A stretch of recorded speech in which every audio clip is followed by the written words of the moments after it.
What's up, guys? Welcome to the second Q&A video on my channel. I posted on Facebook and social media for anybody who is a subscriber of my YouTube channel to submit me questions so I can just take care of some of these all at once.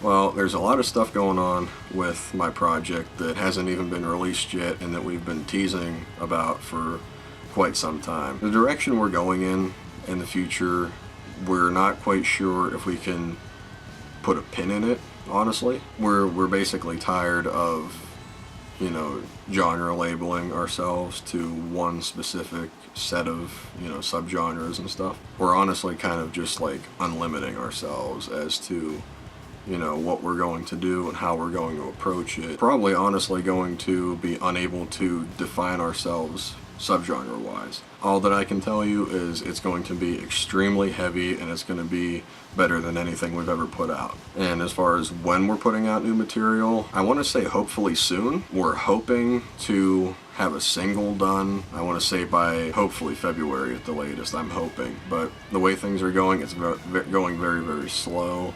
We don't even have album art really picked out for the new material yet.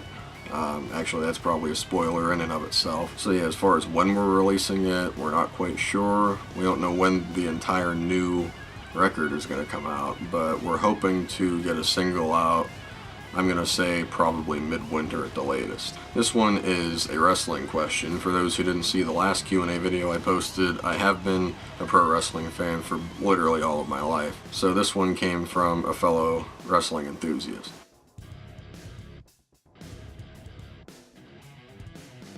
I grew up watching wrestling when it was in the middle of the Attitude Era. Actually, like right after the Attitude Era took off. And if you're not a wrestling fan, you're not going to understand much of anything that I'm talking about right now. But the Attitude Era was probably the single most innovative era in WWE or in wrestling in general for all the promotions. That was just where everything sort of started coming together in each federation, especially the WWE back then, which was WWF. I'm kind of biased towards the Attitude Era because that was when I first started getting into wrestling as a young, very, very young kid.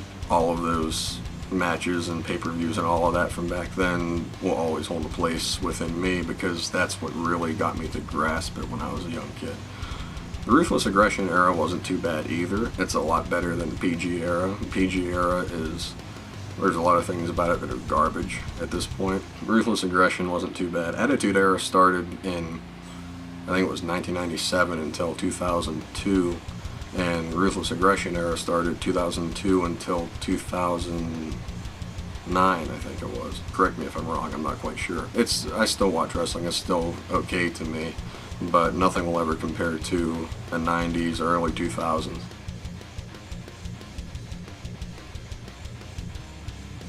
That's kind of a yes and no question. When I was first starting to practice vocal techniques, my two biggest inspirations were Mitch Luker from Suicide Silence and Phil Bozeman from Whitechapel. Those were the two that really, really kind of helped me mold what I wanted to sound like. When I first started learning the techniques, that's what I wanted to sound like. I wanted to have the highs of Mitch Luker.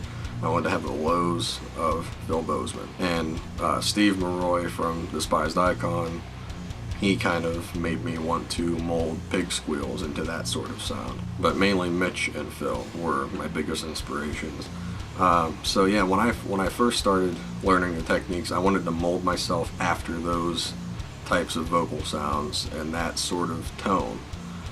So over a couple of years, I kind of did mold sort of into that sort of a tone, but after a while of trying to sound almost identical to that, I realized that, everybody's going to sound different. Nobody is going to be that exact match. I've been doing vocals since I was 13 years old. I'm 20 now, so it's been quite a ride as far as mastering everything. After the first couple of years, I just, threw that out the window as far as sounding exactly like somebody else, and what I had learned and taught myself and been taught by others sort of molded itself into my own unique style, and that's just kind of what I am now. That is my natural tone, that's my natural vocal style.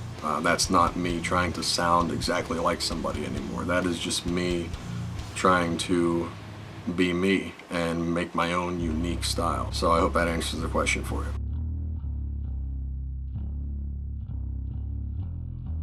Most likely, yeah. I don't know for sure if it's going to be predominantly lows or highs. I'm probably going to do a mix of both. On Chronic Decay's The Elegies of Neurosis EP, I did like, say, 75% lows, 25% highs. That might end up being the same case on our new stuff, but I would like to be utilizing my highs a little bit more, because I'm also very out of practice, because I don't really do vocals as much and as often as I used to, because I'm usually always at work. I would love to be like 50-50 with lows and highs and gutturals and everything else along with it, but I honestly can't tell you how much I'll be using of it. But yes, I most likely will be using highs in some aspect in the new material.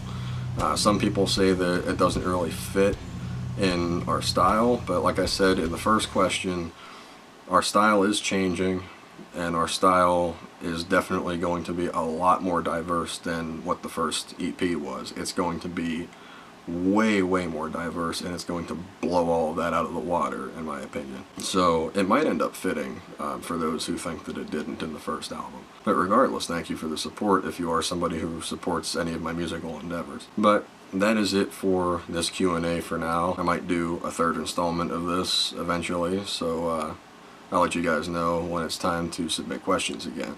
So thanks for sticking around if you made it this far into the video, and I'll see you in the next one.